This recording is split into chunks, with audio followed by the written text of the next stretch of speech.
आज मुझे ऐसा लगता है कि कृषक उत्पादक कंपनियां एफपीओज गेम चेंजर है। ये सहकारिता की संकल्पना में जो कमियां आई थी, जो गैप्स आए थे, उनको ये एफपीओज दूर कर रही है। या क्योंकि उत्थानों के प्रयास में कुछ वर्ग तो ऊपर आ जाते हैं, किंतु कुछ फिर छूट जाते हैं, अंतिम स्तर पर ही रह जाते हैं। यह सहकारिता के विषय में भी देखा गया, जहां वो सत्ता के केंद्र भी निर्माण हुए सहकारिता से, उद्देश्य से थोड़ा भटकने लगे थे। इसको वापस लाने के लिए ये विकेंद्रीकरण की सही मायने में ये प्रक्रिया यहाँ पे होने लगी है। कृषि एक बड़ा विषय है, तो कृषि में विकेंद्रित अर्थव्यवस्था के सैकड़ों प्रयोग अभी हमारे यहाँ पे चल रहे हैं। धीरे धीरे उन्हें सफलता मिल रही है। इसे हमें आधुनिकता और वैश्विक बाजार से जोड़ने के लिए कुशलता पूर्वक काम करना होगा। हमारे यहाँ फुलमरी तहसील के एक किसान भाई मिलने के लिए आए थे। उन्होंने कहा कि मुझे ड्रम स्टिक, मराठी में शेवगा बोलते हैं, हिंदी में सहजन शायद बोलते हैं, तो ड्रम स्टिक के पत्तों के चूर्ण की एक बड़ी निर्यात का ऑर्डर हमें मिल गया है। तो हम भी थोड़ा आश्चर्यचकित हुए कि आपने कैसे निर्यात का ऑर्डर प्राप्त किया। तो उन्होंने बोला कि मैंने किसी की सहायता से लिंक्डइन पर अपना विवरण डाला, जिससे मुझे ये ऑर्डर मिल गया। मेरी जो कृषि कंपनी है वो और भारत सरकार के विभिन्न डिपार्टमेंट्स ने निर्यात की प्रक्रिया को सुलभ कर दिया, और हमने ये इसको निर्यात करना शुरू किया है। इसको जोड़ना चाहिए। इस संकल्पना उसकी थी, और काम फिर सभी ने मिलकर इस काम को किया है। नासिक की एक और उनके लिए वैश्विक बाजार खुल गया। नासिक की एक संस्था ने महिलाओं के लिए बकरी पालन परियोजना प्रारंभ की, और इसमें लाभार्थियों को चयन करते समय विशेष रूप से परित्यक्ता, विधवा और एकल महिलाओं को सम्मिलित किया, जिनके लिए आजीविका का साधन अत्यंत कठिन और अल्प अल्प आय वाले थे। लेकिन बकरी एक उनके लिए चलता फिरता एटीएम बन गया। किंतु पारंपरिक पद्धति के स्थान पर आधुनिक तकनीक का उपयोग, ऐप के माध्यम से निर्देश करना, वेटरनरी चिकित्सक को उपलब्धता, बाजार हेतु संगठन और बीमा संरक्षण जैसी चीजों से इसको जोड़ा। अब यह प्रयोग महाराष्ट्र के अनेक स्थानों पर किया जा रहा है। हमने भारत में वेलफेयर स्टेट, कल्याणकारी राज्य को पाश्चिमात्य संकल्पना से नहीं लिया है। हालांकि हम सभी जानते हैं कि वेलफेयर स्टेट हम भी चाहते हैं, करते भी है, लेकिन हमने उसको भारतीय परिप्रेक्ष्य में स्वीकार कर लिया है। अर्थात अंत्योदय के प्रकाश में हमने इसको अपनाया है। शासन स्वयं प्रत्यक्ष रूप से आवश्यक सुविधाएं तो देता है, लेकिन भागीदारी भी करता है। तो मैं इसके कुछ उदाहरण आपके सामने यहाँ पे रखना चाहता हूँ। किसान समूह या व्यक्तिगत किसानों को लाभ पहुंचाते समय संस्था, सीएसआर या दाता और प्रशासन, शासन मिलकर इस उपक्रम को पूर्ण किए हैं। मक्का कॉर्न के प्रसंस्करण या प्रोसेसिंग को आधुनिक मशीनरी वाली इकाइयां स्थापित करना, इसके लिए प्रधानमंत्री जो खाद्य सुरक्षा योजना है, इसका सबसे ज्यादा उपयोग हमारे जिले में हुआ है, वो भी हमारी संस्था के कारण। और सौर शुष्क यंत्र, इसके लिए भी मैग्नेट, एआईएफ, इससे सहायता मिली है। महिला किसानों को ब्याज दर में छूट मिली है। शासन ने ऋण की प्रत्याभूति गारंटी ली है। पीएमएफएमई द्वारा महिलाओं को 35% अनुदान भी प्राप्त होता है। सारे उपक्रमों को मिलकर लोगों को कितना सब्सिडी मिल रहा है, इसकी we are eyeing for 9.5 crore rupees subsidy for our farmer beneficiaries in in next 2 years। तो ये सब जो भागीदारी होती है, ये विकेंद्रित अर्थव्यवस्था को आगे बढ़ाती जाती है। दो बिंदु और है कि शहरी उपेक्षित बस्तियां और निर्धनता के समीकरण को बदलने की आवश्यकता है। इन बस्तियों की महिलाएं आर्थिक स्वावलंबन की धारा में आए, इसके लिए कौशल विकास से बढ़कर दूसरा प्रभावी साधन नहीं। हमारे सावित्रीबाई फुले मंडल में प्रतिवर्ष 3,000 महिलाएं कौशल एवं उद्यमिता प्रशिक्षण प्राप्त करती है, जिसमें से 72% महिलाएं इस प्रशिक्षण के माध्यम से न्यूनतम 7,000 रुपए अर्जित कर रही है। खाद्य प्रसंस्करण का पाठ्यक्रम करने वाली एक महिला, फूड प्रोसेसिंग को हम उसको जोकिंगली बालूशाही क्वीन कहते हैं, वो अभी B2B व्यवसाय करने लगी है, क्विंटल्स में बालूशाही बनाने लगी है। कौशल विकास के संदर्भ में सरकार द्वारा किया गया कार्य, माननीय मंत्री जी यहाँ पर है, सरकार द्वारा करने जो कार्य किया जा रहा है, वो बहुत स्वयंसेवी संस्थाएं अभी उसको लेके आगे जा रही है। ये एक मौन प्रकार की क्रांति है। मुझे लगता है कि इसको थोड़ा सा इनोवेटिव बनना चाहिए।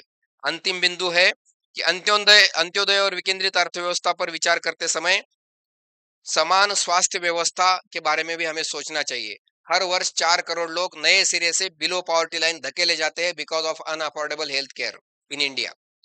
जो प्रयास हम सावित्रीबाई फुले मंडल में कर रहे हैं, उसमें से हर वर्ष 4.5 करोड़ लोग 4.5 करोड़ रुपए गरीब लोगों के out of pocket expenses on health हम बचाते हैं। इन सारे प्रयासों को एक सूत्र में जोड़ना हमें इसकी आवश्यकता है। तो मुझे लगता है कि विकेंद्रित अर्थव्यवस्था से आने वाला आत्मविश्वास, स्थिरता और निर्णय प्रक्रिया में सहभागिता सामाजिक न्याय के बिंदु है। ये केवल राजकीय दबाव गुट नहीं है। तो अपनी अपनी उन्नति के लिए आगे बढ़ने वाला समूह इससे प्रेरित होता है। जनसामान्य में से नेतृत्व विकसित होता इन सभी उपक्रमों में दिख रहा है। ये हमें अंतिम लक्ष्य इसका लग रहा है। ये केवल आर्थिक विकास की योजनाएं नहीं है। तो इससे नेतृत्व विकास हो रहा है और हमें अपने काम के लिए, हमें अपने विकास के लिए आगे बढ़ना है। ये बातें सामने आ रही है। मुझे लगता है कि इसके लिए विकेंद्रित अर्थव्यवस्था पर आधारित विकास प्रारूपों को, मॉडल्स को स्वीकार करना समय की आवश्यकता है। अंत्योदय का संपूर्ण चिंतन सामाजिक न्याय पर आधारित स्थायी विकास की ओर लेके जाने वाला मुख्य मार्ग है, यह निश्चित है। धन्यवाद। हार्दिक धन्यवाद डॉक्टर पाटिल। अब हम आमंत्रित करते हैं श्री इलम कुमार जी। अ, आप स्वदेशी जागरण मंच से संबंधित थे। वर्तमान में आप सेवा भारती दक्षिण तमिलनाडु के महामंत्री के दायित्व का निर्वहन कर रहे हैं। आज धार्मिक केंद्रों के माध्यम से विकास इस विषय पर प्रकाश डालेंगे।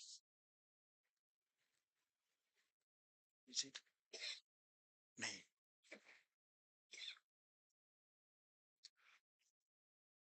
रेस्पेक्टेड विनय पुत्रदेव जी, हमारा विजय पुराणी जी, respected Santosh ji, and respected dignitaries on the dais and off the dais, please accept my pranam. I deeply regret that I am unable to speak in Hindi. I am from deep south, where we deliberately deny to learn Hindi.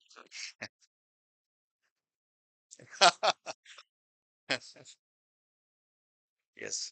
Here, I would like straight away come to the point so that I can be able to speak in within time.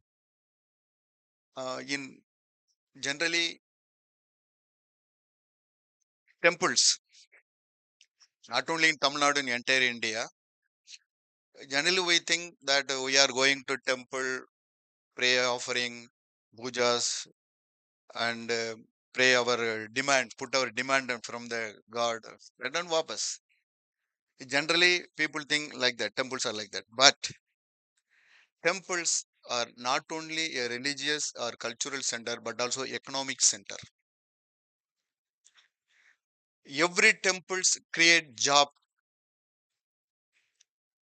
and the Murti, the God where in the temple is the king of that area where money spin around him. How? Will some examples I can give you. In where I reside in Tiruchirappalli, Srirangam is there, Bhuloka Vaikunta, Ranganatha temple is there. Now Vaikunta Ekadasi festival is going on. In that temple, immemorial, time immemorial temple, it is considered that it was created by Vibhishana Acharya, Vibhishana Alvar, Ravana's brother. So the time immemorial. So in that temple directly, it gave 1,200 families directly employment. Pujas to Pujari to sweeper. Direct employment. And indirect employment, I don't know. Such a huge employment is there. There is one street, Chatara Vidi, where flowers are selling 100 meters length. About 60 shops are there. In that particular street, every day, we can't imagine, 1 crore sale is there. 1 crore. In that festival time, it crossed more than 1 crore. Yearly 400 crore rupees of flower sale in Ranganatha temple nearby. Because of the temple only. And there are charitable works. There are so many people. There is Samayapuram Mariamman temple is there. In Rath festival, kilometers length, 3-4 kilometer length, charitable. They are giving food. free food, offering food. We are unable to give here or there. Such a peoples. So you imagine that how many money spent on that. Transport, food, accommodation, flowers, coconut, offering fruits, etc. This is, if you calculate it, it is around more than 1,000 crore per year. For your wonder, our Tiruchirappalli Corporation year budget is 100 crores. Year budget is 100 crores. But the temple spends more than 1,000 crore rupees per day, per year. Another one is Palani. Palani temple is known for Muruga temple. Without Muruga temple, Palani is zero. Nothing. Palani is nothing without Muruga temple. There is, you can, the holy Baspa and the Prasad Panchamrita. This sale is about 300 rupees, 300 crore rupees per year. 300 crore per year, only this Prasad. We have a survey 10 years back, all these temple areas. So the Prasad sales is around 300 crore rupees per year. Another, there is another Tiruchendur, in the seashore near Kanyakumari. So ancient temple, Lord Muruga temple. There is one festival called Kandasashti after Deepavali and 6th day of Deepavali, Kandasashti festival. Lots of people are gathered in the seashore. Lots of people, nearly 5-10 lakhs people for one day. No people, every single people never sleep without food. All people are feeding with the charitable. They are often free food given. Vaigasi Vishaga festival. They are in and around Tiruchendur. There are Palmera climbers. They are, Palmera tree, Palmera climbing for Padanir. In Tamil, it's called Padanir, sweet water like that. Neera, like Neera. They are giving free to all devotees. You can enjoy when you come to Vaigasi Vishaga festival. So there in Tiruchendur, some 300 pujaris are there, 300 families directly employed. And there is so many lodges are there, maintained by the temple. There are thousands of employees working there. So like there's so many temples in particularly Rameshwaram. Rameshwaram temple, it is the main place where it is a cultural exchange. It is a main important place. It is an ideal place and an example for our integration. Bharat is egg. This is the connecting place of south and north. If you go there, the pujaris were from Maharashtra. Yes, you can see there Maharashtra. On the Sraddha Puja, in Amavasya Din, Sraddha Puja for our ancestors, thousands of people are there. So the money spent, every pujari, for every person gave 200 rupees. They are for fal, coconut, everything. There's money spent on every day. Tai Amavasa, hundreds crore rupees. There is an Dhanushkodi is there. Arizal Muna, nearby the where Rama started his procession to Ilanga. After our Honorable Prime Minister Narendra Modi ji visited Dhanushkodi, you can't imagine that we can't enter into that place. We have such a huge traffic. All over India, people are coming. So it generate people. Once I went to Rameshwaram, here are there some lodges are there. Now there are star hotels are there. Because of the temple, Ramanatha Swami temple, it generate money. It create economic. It create employment. Rural economy. This is called rural economy.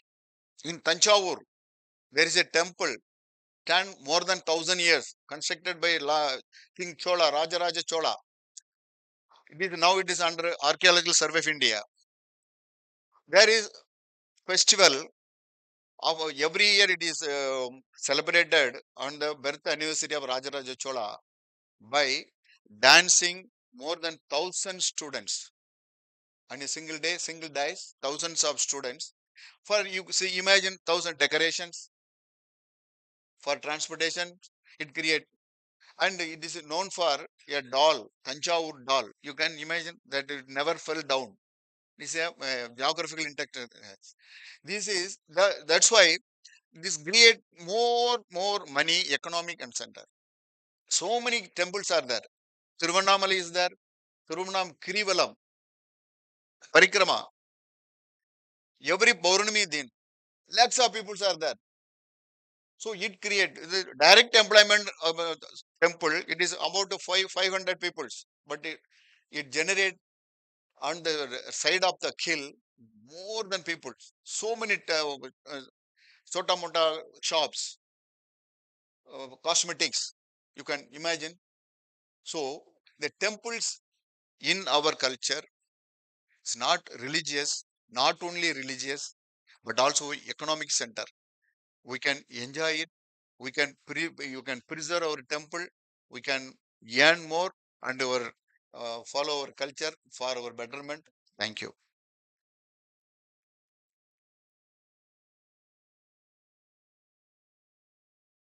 Thank you इलम कुमार जी। अब हम आमंत्रित करते हैं मंच पर श्री चैत्राम पवार जी को।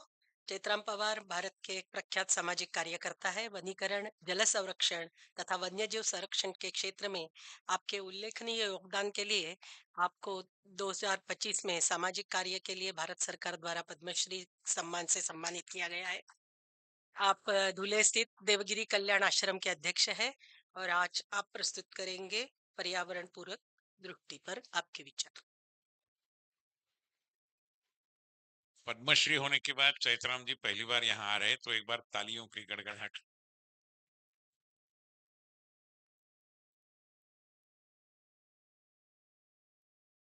सम्मानीय मंच, आदरणीय संतोष जी और अलग अलग क्षेत्र में काम करने वाले सभी कार्यकर्ता से, तो हमारा काम इतना बहुत बड़ी मात्रा में ऐसा नहीं है, लेकिन 91 में हमें एक प्रचारक से संपर्क हुआ और तभी से उस प्रचारक ने ध्यान में लाकर दिया, अरे हमें कुछ ना कुछ तो काम करना चाहिए, क्योंकि हम जिस गांव में रहते हैं वो पूरा अंत्योदय के नीचे के सब लोग, तो इनको अगर हमें मुख्य धारा में लेना है तो क्या करना पड़ेगा। तो वहाँ की स्थिति जो थी, जंगल, जल, जमीन, जन और पशुधन कुछ था, लेकिन वो बहुत कम मात्रा में था, तो उसको अगर हम विकसित करेंगे तो बहुत कुछ कर सकते हैं। तो उसी समय कुछ कार्यकर्ताओं ने इकट्ठा बैठकर तय किया कि हमें ये 5 बिंदु पर काम करना है। अगर ये 5 बिंदु हम विकसित करते हैं तो हम बहुत कुछ साध्य कर सकते हैं। तो वनवासी कलाश्रम के माध्यम से हमने एक गांव निश्चित किया, बारीपाड़ा, और वहाँ की वन संपदा जो है उसको सुरक्षित करने का प्रयास किया। लोगों का विरोध था कि वन संवर्धन करने के लिए तो स्वतंत्र वन विभाग है, हम क्यों इसमें हमारा समय बर्बाद करें, हमें थोड़ा बहुत पेड़ काट के बेचना है और हमारा घर चलाना है। लेकिन गांव वालों ने वनवासी कल्याणाश्रम की जो सोच है वो स्वीकारी और वहां से काम की शुरुआत हुई। एक 4-5 रूल्स बनाए कि वॉचमैन गांव का हो। उस समय तो खाने के लिए अनाज नहीं था, फिर भी लोग तैयार हुए कि वॉचमैन को हम मानधन दे। 7 किलो अनाज घर में से इकट्ठा किया। जंगल में कोई लकड़ी काटने के नहीं ले जाएगा, बैलगाड़ी नहीं जाएगी, सब रूल बने। लेकिन महिलाओं ने आवाज उठाई कि हम चूल्हा कैसे जलाएंगे। तो हमने अभी जो उज्ज्वला गैस योजना हम सुनते हैं, वो शायद 20 साल पहले हमने बारीपाड़ा में घर घर में एलपीजी गैस लाए, लेकिन वो भरने के लिए तो पैसा नहीं था, फिर बंद हुआ। फिर कल्याश्रम और अपने जो टीम है उन्होंने आईआईटी पवई से संपर्क किया और सोलर कुकर लाया हमने। उसमें भी प्रॉब्लम आया कि उसमें बॉईल कर सकते, फोड़ने नहीं दे सकते। फिर हमने यूएनडीपी से संपर्क किया और स्मोकलेस चूल्हा लाया। कहने का मतलब कि जंगल अगर बचेगा तब हम आगे जा सकते हैं। तो इस काम में स्थानीय कुछ संस्थाओं भी उसमें जुड़ गए, जैसे वनवासी कल्याणाश्रम तो है, उसके साथ में योजक जुड़ गया, उसके साथ में डॉक्टर हेडगेवार सेवा समिति का केवीके चलता है नंदुरबार में, उसे जोड़ लिया गया। पुणे की एक संस्था थी उस समय, जन सेवा फाउंडेशन, उसको जोड़ा और सबने मिलकर यह तय किया कि हम इस गांव को थोड़ा आगे बढ़ाएंगे। तो वहां पर हमने जंगल बचाते बचाते वहां पानी का प्रश्न था, तो गांव वालों को इकट्ठा करके करीब करीब 700 छोटे छोटे बांध बनाए श्रमदान से। सरकार अपना आपका काम करेगा, हम अब खुद करेंगे। तो 1100 एकड़ में 700 बांध बनाए, उसकी वजह से जल का स्तर थोड़ा बढ़ा। जन सेवा फाउंडेशन ने और केवी के नंदुरबार ने थोड़ा प्रयास करके खेती के अलग अलग प्रयोग शुरू किए। तो ये करते समय गांव को संगठित करना शुरू में तो बहुत कठिन था, तभी हमने थोड़ा धार्मिक आधार लिया। उस समय रामायण का सीरियल चलता था, तो गांव में तो टीवी नहीं, लेकिन रामायण देखने के लिए सब उत्सुक थे। तो हमने वारसा केंद्र से वो टीवी डोली करके गांव में लेकर गए हम, क्योंकि रास्ता नहीं था गांव में। आज भी गांव में बस नहीं चलती महाराष्ट्र गवर्नमेंट की। तो 4 किलोमीटर टीवी लेकर गए, महिलाओं ने उसकी आरती करके फिर टीवी शुरू किया। गांव में व्यसनाधीनता बहुत थी, तो फिर ऐसे कम कैसे करेंगे। तो रामायण देखने के लिए तकलीफ देते थे वो लोग, तो गांव वालों ने तय किया कि जो पी कर आते उनको टीवी के सामने बिठाएंगे, क्योंकि एक टीवी के सामने 800 तो 1000 लोग बैठे थे। तो उनको इस तरह से गांव को संगठित करते करते गांव ने ये काम शुरू किया। आगे जाकर एक गांव में काम करके नहीं चलेगा, हमें अनेक गांव जोड़ सकते हैं क्या, ये भी विचार आते थे, लेकिन कैसे करें। 5 दिसंबर 2017 में परम पूजनीय सरसंघ चालक मोहनजी भागवत गांव में पहुंचे, और उन्होंने कहा कि अरे बारी पड़े कि आप हितचिंतक एक बैठक लीजिए और इस काम की व्याप्ति अगर बढ़ सकते थे कीजिए। उसी दिन से हमने 45 गांव चयन किए, और 45 गांवों को 11,200 हेक्टेयर वन क्षेत्र अपने अपने ग्राम सभा को वनवासी कल्याण ने मिलकर दिलाने का प्रयास किया, और उनको मिल चुका है। उस गांव में अच्छी तरह से काम चलते रहे, इसलिए 45 गांवों का हमने एक त्रैमासिक बैठक शुरू की। अलग अलग गांव में से एक 40 युवक आते हैं, जिसको हम हमारे देवगिरी प्रांत के प्रांत प्रचारक, देवगिरी प्रांत के वनवासी कैलाशम के संगठन मंत्री का समय लेकर वो बैठक तय करते हैं। वो काम काम की व्याप्ति बढ़ती गई, तो फिर आगे जाकर हमने झाबुआ जाना हुआ, तो झाबुआ में भी अपने करीब करीब 4 गांवों को सामुदायिक वन अधिकार मिल चुका हो, और 25 गांव का प्रोसेस में है। वैसे हमने छत्तीसगढ़ में कैलाशम के माध्यम से 10 गांवों को सामुदायिक वन अधिकार मिल चुका है एक जिला में। हम महाराष्ट्र में नासिक जिले में कोसवन और रगतवीर करके 2 गांव है, वहां पर भी एक संकुल बना है योजक के माध्यम से, वहां पर भी सामुदायिक वन अधिकार मिल चुका है। इसे ठाणे जिला में कोसवन करके गांव है।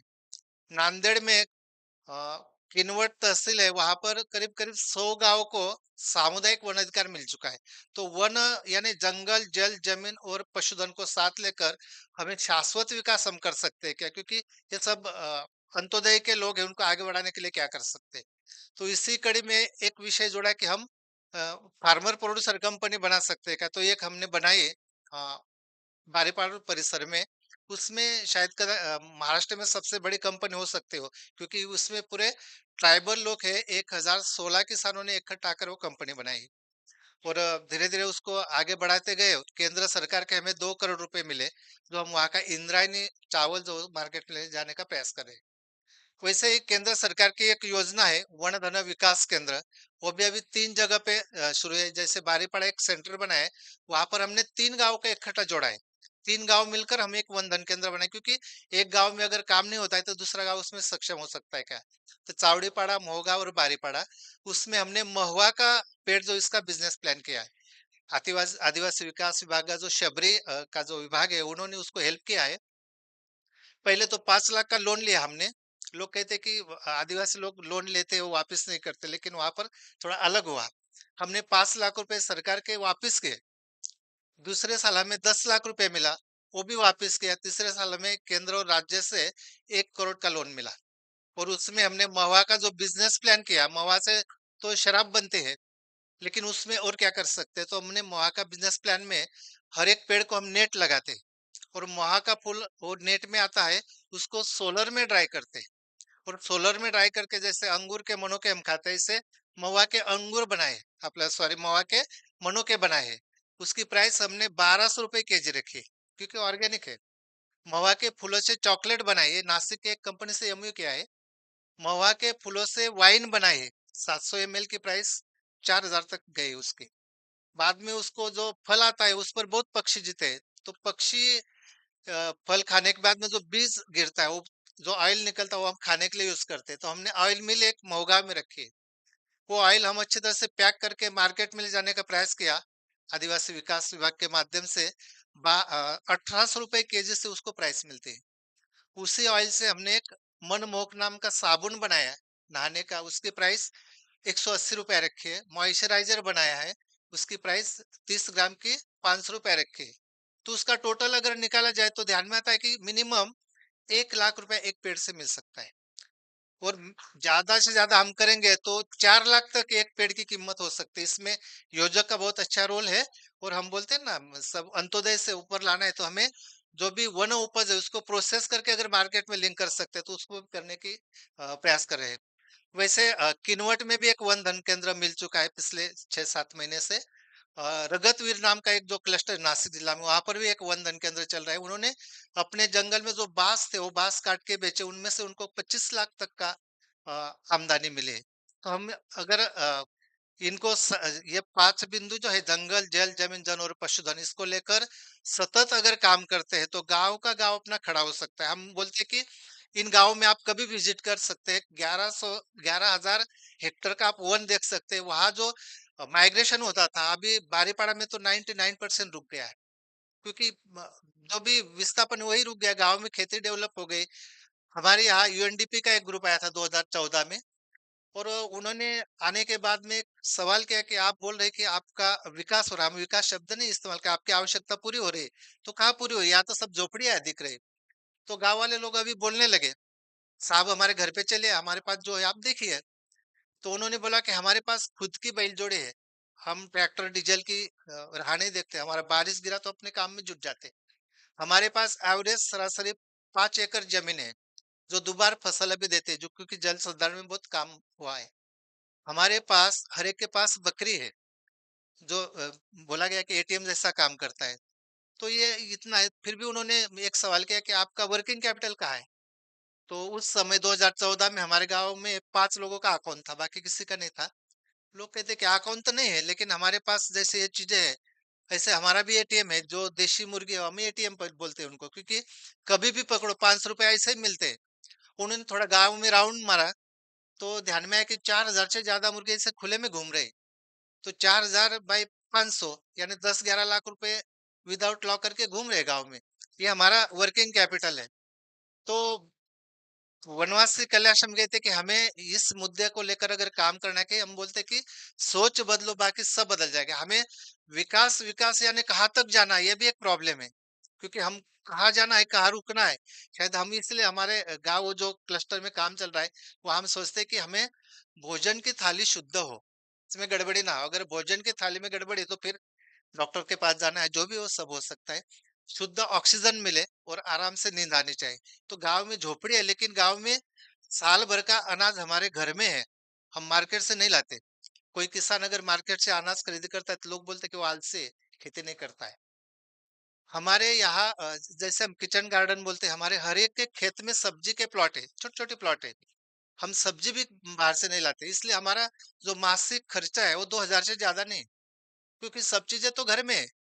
तो हमारी सोच बदलने की आवश्यकता है, और वही कल्याश्रम अलग अलग जगह पे अभी अलग अलग राज्य में ये विषय हम लेकर, अपने अलग अलग विचार के संस्था संगठन है उसको साथ लेकर काम चल रहा है। हम आखिर में यही बोलते हैं कि परिवर्तन परिवर्तन क्या है? अगर गांव संगठित होता है, गांव की सोच बदलती है। हमने अगर गांव की सोच बदले, तो गांव ने 1100 एकड़ का, एक ही गांव ने वन का संवर्धन किया है।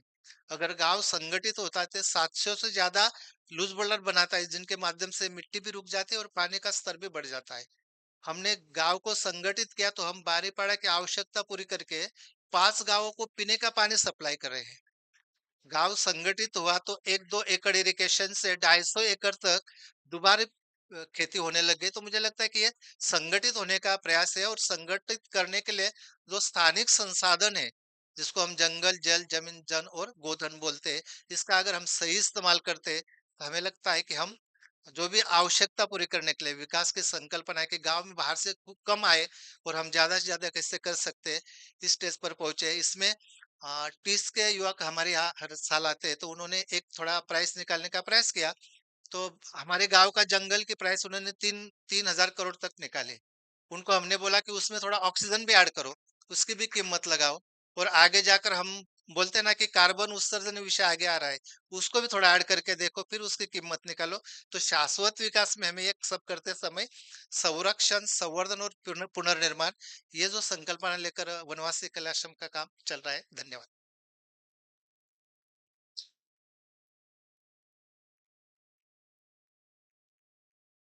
बहुत बहुत धन्यवाद चैतराम जी। आपका निवेदन सुन के बहुत प्रेरणा प्राप्त हुई है। इसके बाद हम आमंत्रित करते हैं डॉक्टर उदय निरगुड़कर जी को। आईटी शिक्षा, इंफ्रास्ट्रक्चर, वित्त और पत्रकारिता में 25 वर्षों से अधिक सीईओ स्तर के अनुभव आपका है। आप जी 24 तास और न्यूज 18 लोकमत के पूर्व प्रमुख संपादक रह चुके हैं। वर्तमान में आप विविध राष्ट्रीय अंतर्राष्ट्रीय संस्थाओं से जुड़े हैं और भारत सरकार की मिनी नवरत्न कंपनी एनएचपीसी में स्वतंत्र संचालक के रूप में आप कार्यरत हैं। आपका सादर निमंत्रण। इतना सब कहने के बदले अगर एक ही लाइन कहते कि रात को 9 बजे आपको उकसाने वाला यही शख्स है तो शायद ठीक होता। So most of you practice एकात्म मानव दर्शन, आपके इर्द गिर्द कई ऐसे उदाहरण होंगे। So I wonder what new I am going to talk to you, but जो विषय मुझे दिया है वो शायद जो मैंने काम आज तक किया है उससे बहुत कनेक्टेड है। भगवान की दया से मेरे करियर में 30 साल के I travel to about 65-67 countries and multiple times many countries। तो मैंने ये देखा है कि कहीं ऐसा नहीं होता कि देश अमीर है और लोग गरीब हैं और लोग डिटरमाइंड नहीं है और देश डिटरमाइंड है, ऐसे कभी नहीं होता। So when there is an enlighten society there is an enlighten nation, and when enlightenment is not there the nation is not enlighten. इसके कई उदाहरण आपको मिलेंगे और इसी एनलाइटनमेंट को कई रूपों में हम देखते हैं। उसका एक रूप है कि हम सेल्फ रिलायंट है। देश अमीर है लेकिन लोगों की मानसिकता अगर गुलामी की है तो कोई उसका फायदा नहीं होता। और इसी बात को शायद एकात्म मानव दर्शन में इसको रखा गया है और इसी की मैं बात करने वाला हूं, क्योंकि ये हमारी भारतीय सभ्यता और परंपरा से जुड़ा हुआ है। It's actually a reply or rather an alternate to capitalism and communism। Communism में कहा जाता है कि जो कमाएगा सो खाएगा, करेक्ट, दैट्स कम्युनिज्म। जो कमाएगा सो खाएगा, लेकिन हमारे यहाँ अलग है, जो कमाएगा सो खिलाएगा। He has inherent responsibility to feed someone who is not able to तो ये जो शेयर्ड पावर का हमारा कंसेप्ट है, इसको कई कई गुनाहों में आज हिंदुस्तान बदल गया है। जो 20 साल पहले का हिंदुस्तान था वो आज बिल्कुल नहीं है और एक स्ट्रॉन्ग सोसाइटी आई है और ऐसे कई इनोवेशंस हो रहे हैं, आप विश्वास नहीं करोगे। ऐसे कई इनोवेशंस हो रहे हैं जो जिसको क्या कहते हैं, प्रदर्शनकारी जीवन पद्धति को या अमीर जीवन पद्धति को बढ़ावा नहीं देते हैं। कई ऐसे उदाहरण मैं आपको दे सकता हूं जो गरीब किसानों के लिए और जो अपाहिज है उसके लिए काम करते हैं। कुछ दिनों पहले मैंने एक साइंटिस्ट का इंटरव्यू किया। उसने एक छोटे ट्रक पे, टेम्पो पे एक कंबस्टर सेट किया है जो गांव में फसल तक जाता है और जहां पर कूड़ा कचरा पड़ा होता है उसको इकट्ठा करके उसको कंबस करके त्याच्या वड्या बनवून तो विकतो। And that carbon credit he transfers. And जो ऊर्जादाता की बात प्रधानमंत्री ने की है वो एक्चुअली हो रहा है और वो गांव गांव में वो नहीं बोलता कि आप कचरा लेके आओ, कचरा ले आओ तो परवड़ेगा नहीं। He does it at the spot. ये इनोवेशन है। एक और एक एंटरप्रेन्योरशिप का उदाहरण मैं देता हूं कि जिसे सेल्फ रिलायंट हम लोग, आप लोग कुछ काम करके कुछ कमा सकते हैं, लेकिन जो अपाहिज है, जिसको जन्म से पाँव नहीं है या कुछ एक्सीडेंट की वजह से उसका हाथ गया हुआ है, अगर आप विदेशों से उसका हाथ लेने को जाएंगे आर्टिफिशियल लिम्ब, तो उसकी कीमत आज 15 से 20 लाख या 25 लाख होगी। आप विश्वास नहीं करोगे कि एक लड़के ने वो बंदे ने 25 साल का लड़का, उस बंदे ने आर्टिफिशियल लिम्ब जो बाहर 25-30 लाख को मिलता है, ऐसे 2 करोड़ लोगों को आज आवश्यकता है, कितने में बनाया होगा? पूरा Indian, no Chinese part, no American part.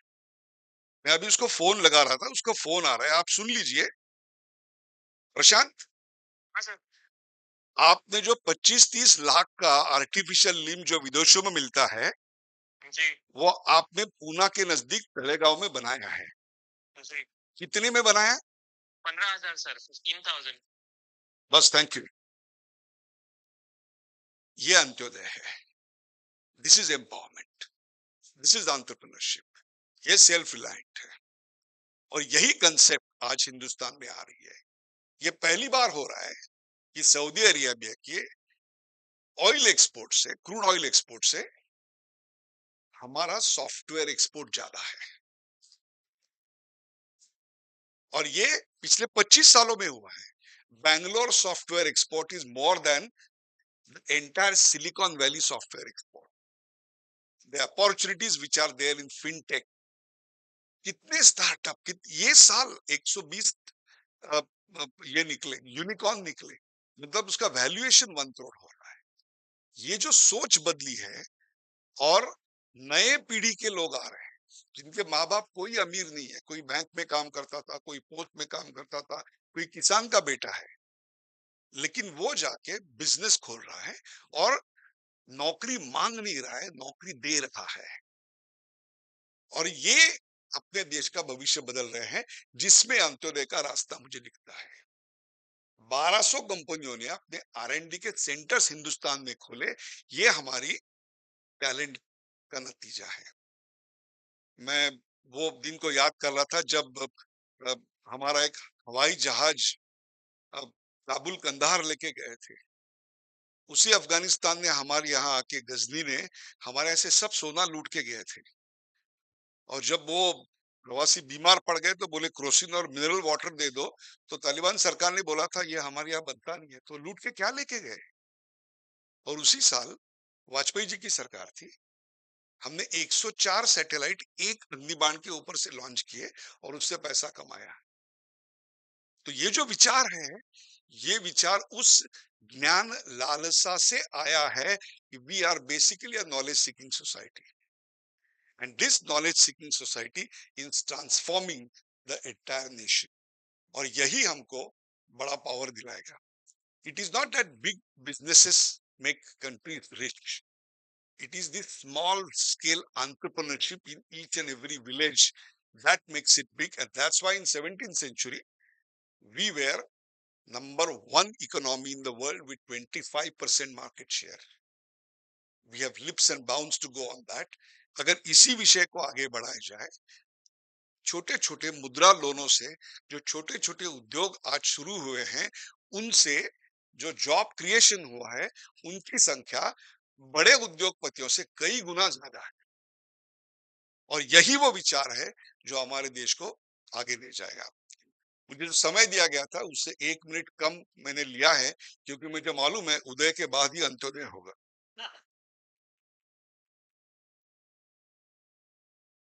धन्यवाद। इसके बाद हम आमंत्रित करते हैं श्री गिरीश प्रभुणी जी। आप भटके विमुक्त विकास परिषद के माध्यम से पारधी समाज को संगठित कर सामाजिक एवं महिला सम्मेलनों का आयोजन किया गया है आपसे।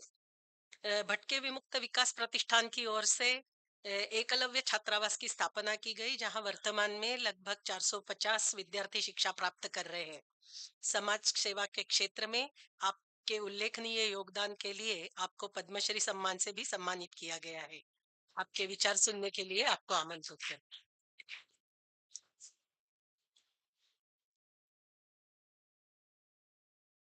नमस्कार।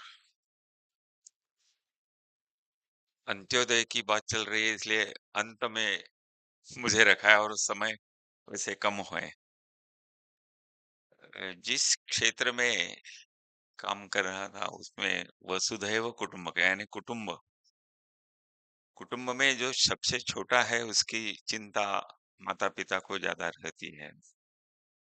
समाज में विमुक्त जनजातियां यानी गुनहगार एक्स क्रिमिनल ट्राइब्स जिसे कहा था, डी नोटिफाइड ट्राइब्स, उसमें महाराष्ट्र में पारधी, वडार, कैकाड़ी, लमाण, बंजारा, बेरड, रामोशी, ऐसा कई सामाजिक रूप से वहां काम करते समय अभी पहले शिक्षा की बात चल रही थी, इसलिए शिक्षा में काम शुरू हो गया। लेकिन शिक्षा कौन सी देनी है उसमें मतभेद थे, और शिक्षा देते समय हाथ को काम में लेके जो चोरी करते थे, जो शिकार करते थे, जो शराब बनाकर बेचते थे, जो खून खराबा, दरोड़ा, डकैती करते थे। इसका मतलब है कि उनके पास जमीन नहीं है, गाँव नहीं है, रहने के लिए एक मकान नहीं है, गाँव में रहने नहीं देते, जो कानून है, वो उनके खिलाफ है सारे।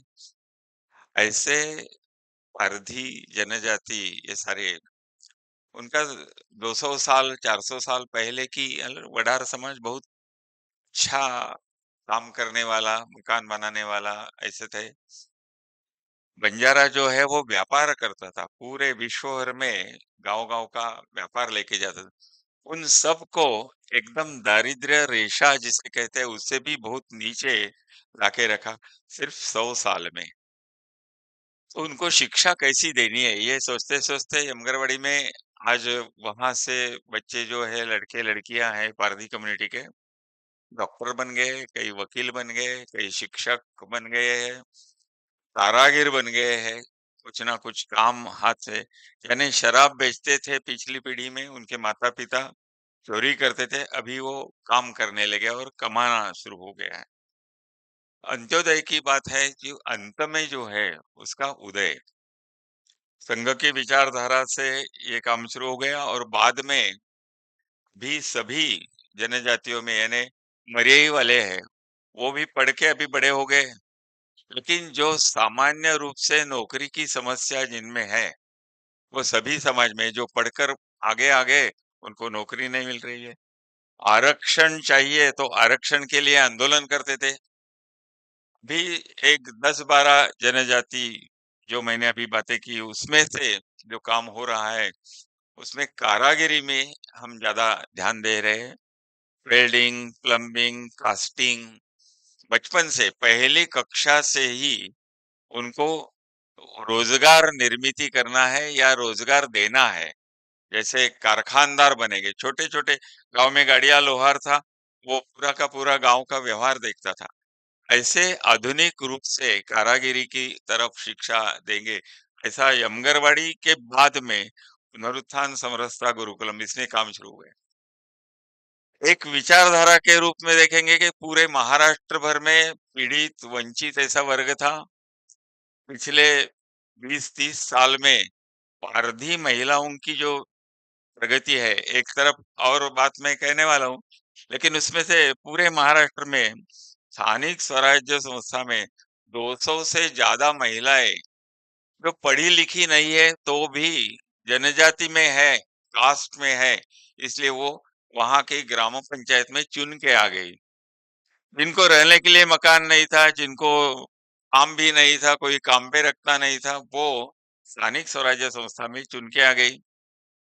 यमगरवाड़ी शुरू हुए पहला था, अभी महाराष्ट्र में 16 जगह काम चल रहा है पारधी विकास का। 16 जगह वसतिगृह हॉस्टल है, छात्रावास है, उसमें करीब मिलके 2000 2500 विद्यार्थी पढ़ रहे हैं, उसमें से 1000 महिलाएं विद्यार्थिनी है। तो जो 30 साल पहले कुछ भी नहीं था, चोरी डकैती के सिवा काम करने से, वो अभी अपने पैरों पे खड़ा होने के लिए रहे। लेकिन ये समाज की संख्या देखकर उसमें बहुत कम है। पुणा, सोलापुर, धाराशिव वहां के जो पारधी है उनके ऊपर आज भी जितने पहले अत्याचार होते थे उतने ही हो रहे हैं। भारी संख्या से किसान जो है अपनी किसानी छोड़ रहे हैं, खेत छोड़ रहे हैं, शहर की तरफ आ रहे हैं। किसान के ऊपर इनका गुजारा था, वो किसान ही नहीं रहे, किसान कुछ कमा नहीं रहे, खेती नहीं हो रही है, इसलिए उनको फिर से एक तो चोरी करना है। महिलाओं को जो कोल्हाटी समाज है महाराष्ट्र में, जिनके यहाँ महिलाएं, लड़कियां नाचने गाने के लिए जाती है, कला केंद्र रहते हैं। अभी पारधी कम्युनिटी की महिलाएं, युवतियां कोल्हाटी समाज जो काम करती थी वो करने लगी। करीब 200 से ज्यादा इस 2 जिलों में से लड़कियां नाचना गाने के लिए जा रही है। तो अंत्योदय के बारे में सोचिए, शिक्षा अभी सबके लिए हो नहीं रही है। जो गांव के स्कूल में जो बच्चे जाते हैं, इसलिए छात्रावास के लिए वहां लेते नहीं है। जन्म तिथि नहीं, आधार कार्ड नहीं। हमारे यहाँ 450 बच्चे हैं, सिर्फ 50 बच्चों के आधार कार्ड बन गए, इसलिए कि उनकी जन्म तिथि नहीं। गवर्नमेंट, शासन, सारी योजनाएं हैं इनके लिए, शेड्यूल कास्ट की है, शेड्यूल ट्राइब्स की है, लेकिन आधार कार्ड नहीं, जन्म तिथि नहीं, कास्ट सर्टिफिकेट नहीं। ये सारा जो है इसके ऊपर है कि जो कुछ ना कुछ सर्टिफिकेट मिलेगा तो हो सकता है। पढ़ने 10वीं तक आते हैं कि जहां तक उनको जन्म तिथि का ये नहीं रहता है, हम आगे लेके जाए, लेकिन 10वीं और 12वीं परीक्षा देनी है तो कास्ट सर्टिफिकेट मिलेगा तो ये हो सकता है। हमारे यहाँ ये दोनों तरफ, जमगरवाड़ी में या चिंचवड़ में, गुरुकुल में ओपन, यानी कौन सा भी शेड्यूल ट्राइब्स का लाभ न लेते हुए ओपन कैटेगरी में भारतीय कम्युनिटी के बच्चे, लड़के लड़कियां पढ़े हैं।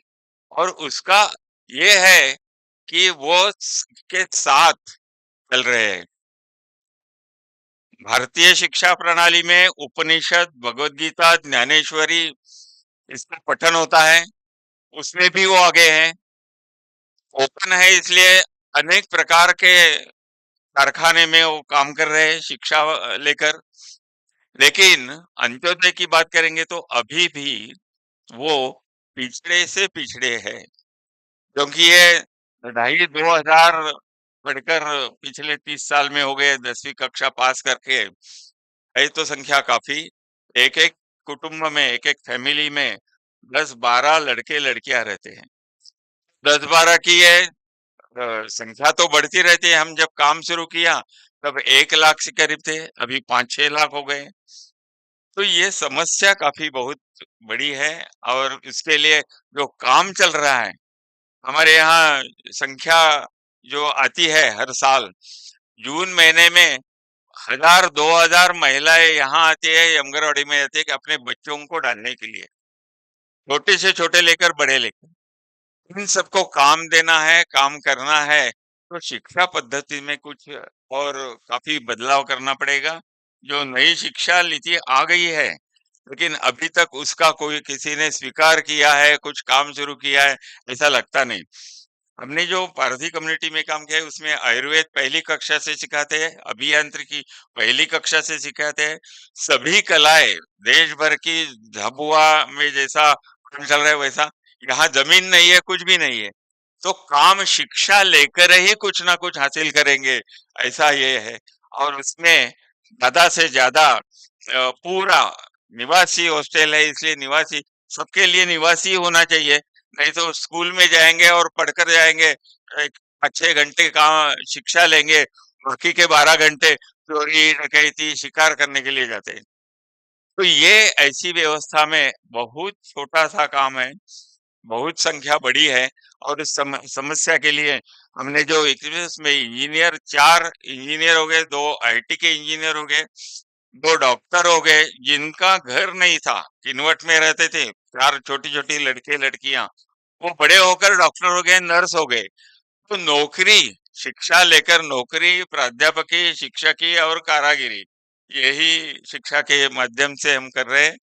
जो चिंतड़ में वैसा है, वैसा यवतमाल में शुरू है, ऐसा नागपुर के नजदीक पूरे जिलों में, विदर्भ के हर एक जिले में पारधी विकास परिषद हो गई है। जो गांव में आते नहीं थे, लोगों को देखकर भाग जाते थे, वो अभी बैठकर अपनी पंचायत, अपना विकास की बात कर रहे हैं। ऐसे पूरे महाराष्ट्र में अभी 2,500 बस्तियों में पारधी कम्युनिटी का काम चल रहा है। यहाँ का कोई ना कोई लड़का या लड़की स्कूल में जा रहे हैं, 100 से ज्यादा चुन के आए हैं। ऐसे सारे देखकर ऐसा लगता है कि अंत्योदय की जो बात है वो अपने काम से आगे चल रही है। घड़ी देखकर मैं रुकता हूँ, बोलने की बातें थी, लेकिन सबका अंत्योदय की बात सुनकर वसुधैव कुटुंबकम, इसमें कुटुंब में सबसे छोटे जो है उनको साथ में लेकर उनको सब देना है, रोटी देना है, सब। लेकिन इस कम्युनिटी जो घुमंटू जनजाति है, उनको जमीन रहेगी, मिलेगी, तो ही उनका एक स्थायी रूप से विकास होगा, और वो बहुत कठिन है। आधार कार्ड से लेकर जमीन तक ये सारा करना कैसे होगा कुछ मालूम नहीं, लेकिन बीजेपी का शासन आने के बाद कई योजनाओं से उनका विकास हो रहा है, लेकिन अभी तक सर्टिफिकेट आधार कार्ड ये मिलता नहीं, इसलिए ओपन कैटेगरी में वो काम कर रहे हैं। अच्छा, धन्यवाद। गिरीश जी, आपका बहुत बहुत धन्यवाद। अब इस सत्र के समापन के पहले मार्गदर्शन के लिए हम सम्मान पूर्वक आमंत्रित करते हैं श्री विनय सहस्त्रबुद्धे जी को। वैसे बहुत ज्यादा अभी फूड फॉर थॉट हो गया है, और अभी थॉट ऑफ फूड आपके मन में जरूर आ रहा होगा, तो मैं ज्यादा समय नहीं लेता। मैं केवल 2-3 बातें कहना चाहता हूं कि जिस किसी ने इस पूरे सत्र की परिकल्पना की होगी, मंगल प्रभात जी और उनकी सारी टीम, उनको मैं धन्यवाद इसलिए दूंगा जी। तो उपेंद्र जी को भी मैं प्रणाम करूंगा, क्योंकि इसमें भी एक क्रम अनायास जुड़ गया है, ऐसा मैं मानता हूं। जैसे शुरुआत प्रफुल्ल जी ने की तो एक अधिष्ठान मिल गया कि क्यों काम करना है, विचार क्या है। उसके बाद हमारे प्रवीण परदेशी जी ने तंत्र और व्यवस्था भी इसके साथ कैसे जुड़ गई है, ये हमें बताया। बाद में विजय राव जी ने जन सहभागिता का, फिर विकेंद्रित, फिर धार्मिक आध्यात्मिक हमारी परंपरा, पर्यावरण, उदय जी ने स्वावलंबन और आत्मनिर्भर भारत, और अंत में जिनके लिए ये सब हम काम कर रहे हैं, वो जो समाज का अंतिम छोर पर बैठा हुआ व्यक्ति है, वंचित, अति वंचित, द मोस्ट डिप्राइव्ड, उसकी बात गिरीश प्रभुणे जी के माध्यम से हमारे पास आई। तो मैं मानता हूं कि बहुत अच्छे ढंग से सारा विषय समेकित रूप में आया है।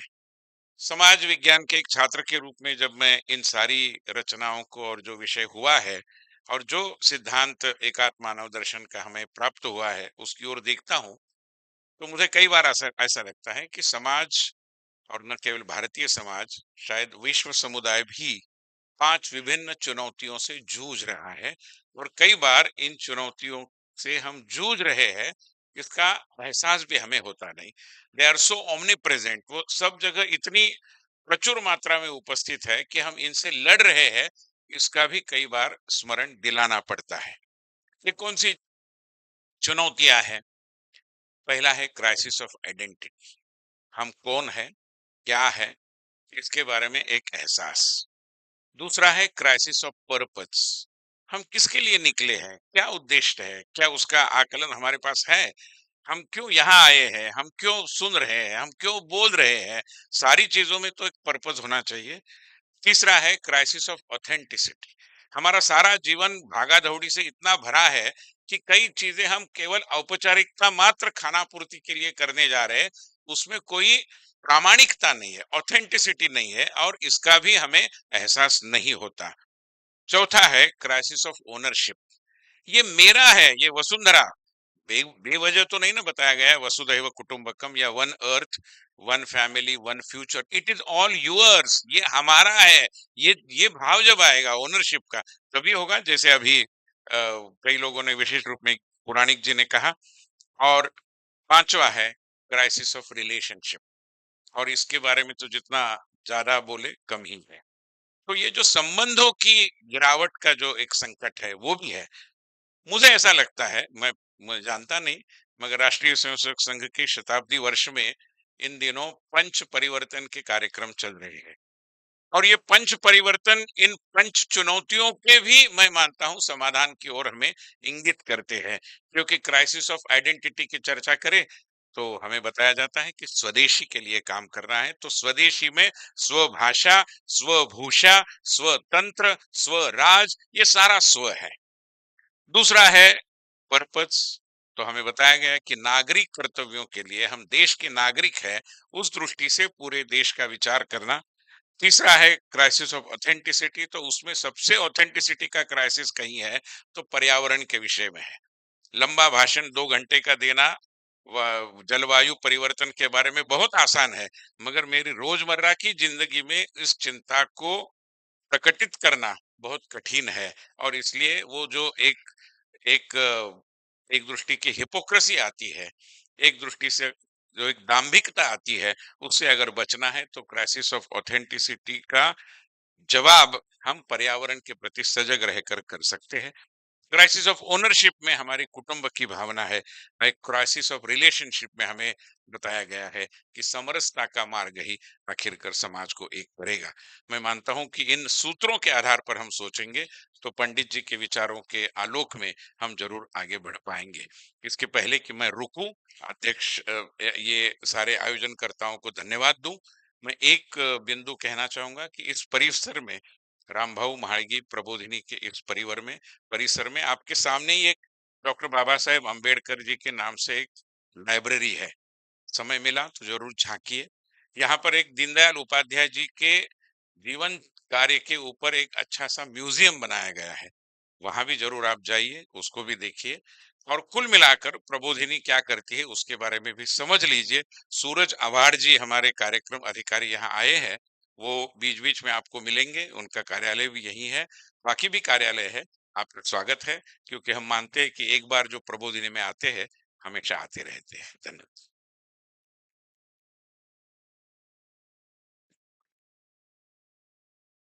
इस प्रथम सत्र का समापन हो गया है। 2 सूचनाएं हैं। जिन्होंने अभी तक अपना रजिस्ट्रेशन किया नहीं है, उन सभी को निवेदन है कि आपका रजिस्ट्रेशन पूर्ण करें। 2:30 पर हमारी घटशाह शुरू होगी। उस आपको जो किट दी है उसमें जो भी गट है उसका नंबर है, 3 गट है। समूह 1 जो गट क्रमांक 1 है वो इसी सभागृह में, जो राजे शिवाजी सभागृह है उसमें होगी। गट क्रमांक 2 पंडित दीनदयाल सभागृह नंबर 1 और समूह नंबर 3 पंडित दीनदयाल सभागृह नंबर 2 में होगी। 2:30 पर हम गट चर्चा शुरू करेंगे और ये पहला सत्र यहाँ पे समाप्त करते हैं। सभी वक्ताओं का और इस सत्र के अध्यक्ष, उनका भी बहुत हृदय से आभार प्रकट करती हूँ। आप सभी का, जिन्होंने ये सत्र में शांति से सुन के अपने वक्ताओं का और अध्यक्ष या भाषण का सम्मिलित हुए, उसके लिए आप सभी का धन्यवाद। Thank you. हाँ, भोजन के लिए प्रस्थान। Participants from all the academic institutions can join the session of 2:30 to 4. There are 3 sessions: education, self-reliance and environment. So you can join there.